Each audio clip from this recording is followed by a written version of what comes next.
Yes. नमस्कार. मी doctor गिरी BN, ज्येष्ठ अधिव्याख्याता, जिल्हा शिक्षण प्रशिक्षण संस्था, अंबेजोगाई, जिल्हा बीड.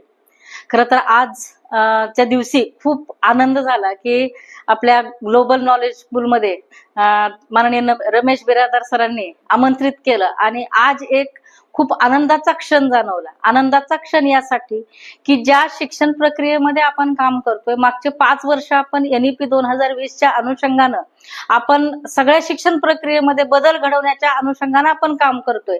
खरं तर NEP 2020चा जर ड्राफ्ट बघितला तर आपल्याला असं लक्षामध्ये येईल की एक खूप क्रांतिकारी निर्णय आहे. आणि मग हे क्रांतिकारी निर्णय शासन दरबारी आपण अशी अपेक्षा करतोय की या क्रांतिकारी निर्णयाच्या अनुषंगानं शिक्षण प्रक्रिया बदलली पाहिजे.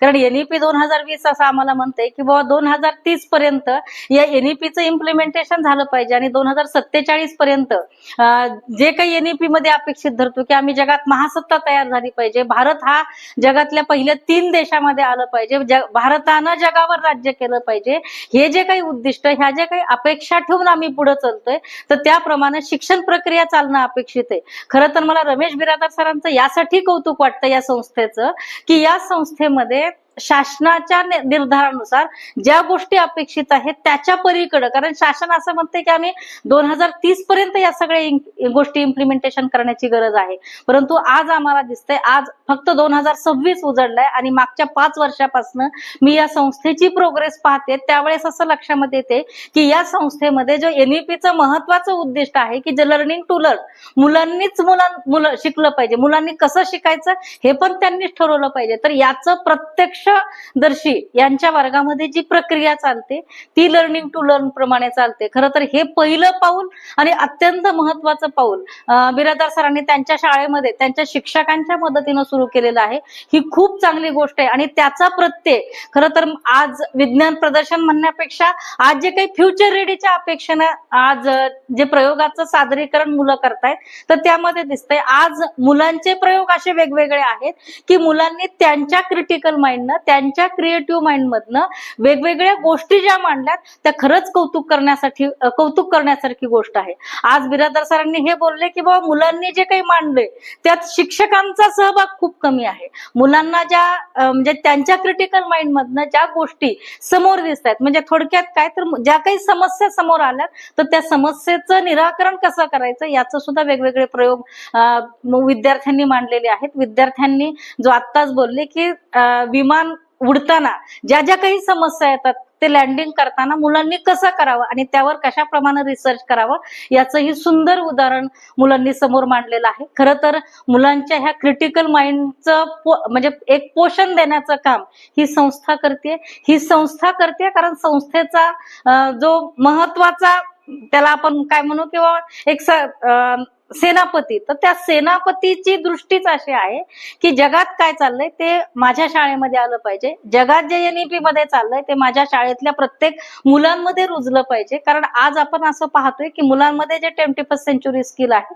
जे क्रिटिकल माइंड डेव्हलप करणं असेल, क्रिएटिव्ह माइंड डेव्हलप करणं असेल, कम्युनिकेशन असेल, कोलॅबरेशन असेल, कॉन्फिडन्स असेल, या सगळ्या गोष्टीचं इम्प्लिमेंटेशन किंवा या सगळ्या गोष्टी रुजण्यासाठी माननीय बिरादार सरांनी अत्यंत सुंदर पद्धतीनं शाळेतल्या वर्गाची रचना नाही तर वर्गात प्रत्यक्ष इम्प्लिमेंटेशन या सगळ्या गोष्टी केलेल्या आहेत. आज आपल्याला प्रत्यक्षदर्शी पाहिल्याच्या नंतर या सगळ्या गोष्टी खूप छान पद्धतीनं रुजल्यात आणि 2047 ची वाट बघण्याची गरज नाही. अशा जर संस्था आपल्या प्रत्येक पुढे आल्या आणि मुलांमध्ये या जर सगळ्या गोष्टी रुजल्या तर खऱ्या अर्थानं 2047ला देश महासत्ता नाही तर अगदी 2-4 वर्षामध्ये देश महासत्ता बनेल. आम्हाला भारत हा जगावर नक्कीच राज्य करेल. आणि मला सरांचं हे एक वैशिष्ट्य वाटतंय की जे काही क्रीडांगण आहे किंवा जे काही ओपन स्पेस आहे तर त्यामध्ये सुद्धा कसा सदुपयोग करता येईल, कारण मूल खेळताना, बसताना, बोलताना प्रत्येक गोष्ट काहीतरी ऍक्सेप्ट करेल, काहीतरी ग्रहण करेल. तर या अनुषंगानं एक वेगवेगळ्या ज्या काही हट आहेत आणि ज्या वेगवेगळे पाईप आहेत ते सरांचं खरंच कौतुक आहे. कारण सर त्याच्यावर सरच नाही तर सरांचा स्टाफ पण त्याच्यावर जवळजवळ 6 महिन्यापासून एक रिसर्च रिसर्च करतोय म्हणायला हरकत नाही, कारण हा एक नवीन प्रयोग म्हणजे एक रिसर्च आहे. आणि मग या रिसर्चचे जे काही परिणाम आहेत मला वाटते काही प्रमाणात दिसायला पण लागलेत आणि काही प्रमाणात येत्या वर्षामध्ये पण आपल्याला नक्की दिसतील.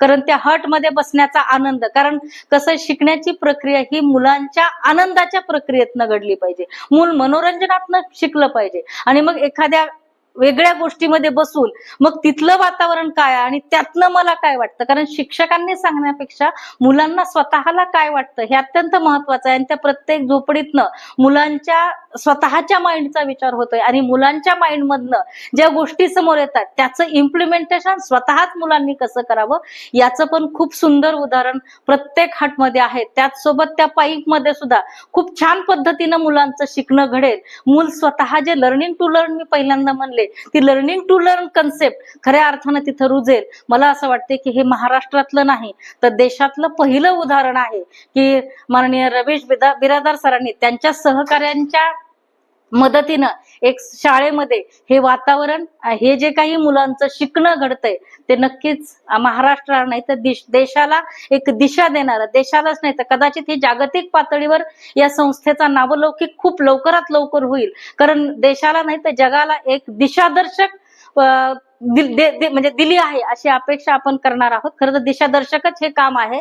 नक्कीच जगामध्ये, भारतामध्ये, महाराष्ट्रामध्ये नक्कीच या पद्धतीचे संस्थाचालक, या पद्धतीच्या शाळा आणि या पद्धतीचं वातावरण नक्कीच लवकरात लवकर जाईल. गव्हर्नमेंट सुद्धा नक्कीच या सगळ्या गोष्टींची दखल घेऊन गव्हर्नमेंट शाळेमध्ये सुद्धा या प्रकारचं वातावरण, या प्रकारची पॅडागॉजी आमच्या गव्हर्नमेंट शाळेमध्ये सुद्धा गव्हर्नमेंट नक्कीच खूप लवकरात लवकर करेल. माझी या संस्थेला माननीय रमेश बिरादार सर, त्यांच्या सर्व स्टाफला मनापासून खूप खूप शुभेच्छा आहे. अशा प्रकारच्या शाळेचं उदाहरण आणखीन आमच्या लातूर जिल्ह्यातच नाही, मराठवाड्यातच नाही तर महाराष्ट्रात आणि देशात यांच्या सहकार्यानं, यांच्या दिशेनं नक्कीच घडतील अशी अपेक्षा आहे. आज खूप आनंद होतोय की संस्थेतल्या या सगळ्या गोष्टी पाहता आल्या. संस्था या सगळ्या गोष्टीचं इम्प्लिमेंटेशन करते आणि तेही स्वतःच्या क्षमतेवर करते, याचं विशेष आनंद होतोय. आज बऱ्याच शाळा या संस्थेतल्या या सगळ्या प्रयोगाला भेट देत आहेत. या सगळ्या शाळेंनी नक्कीच या संस्थेच्या माध्यमाने दिशा घ्यावी आणि आपल्या शाळेमध्ये सुद्धा या प्रकारचं वातावरण आपण मुलांपर्यंत पोहोचूया. आणि नक्कीच आपले जे काही मुलं आहेत ते 21st सेंचुरी स्किलच्या अनुषंगानं जागतिक स्तरावर प्रत्येक मूल आपलं जाईल. जे सरांनी मग अशी एक कन्सेप्ट मांडली की बाबा मुलांनी स्वतःच्या संकल्पनेतनं म्हणजे स्वतःला जी काही आवड आहे तर त्याकडे मुलांचा कल वाढला पाहिजे.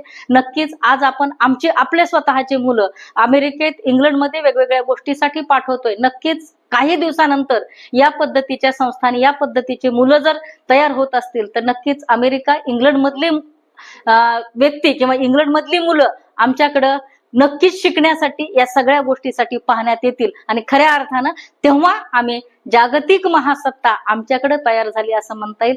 मी परत एकदा रमेश बिरादार सरांना मनापासून अभिनंदन करते, मनापासून कौतुक करते आणि मनापासून शुभेच्छा देते. आज आम्हाला तुम्ही पाहण्याची संधी दिलीत यासाठी मनपूर्वक आभार व्यक्त करते आणि मी थांबते. धन्यवाद.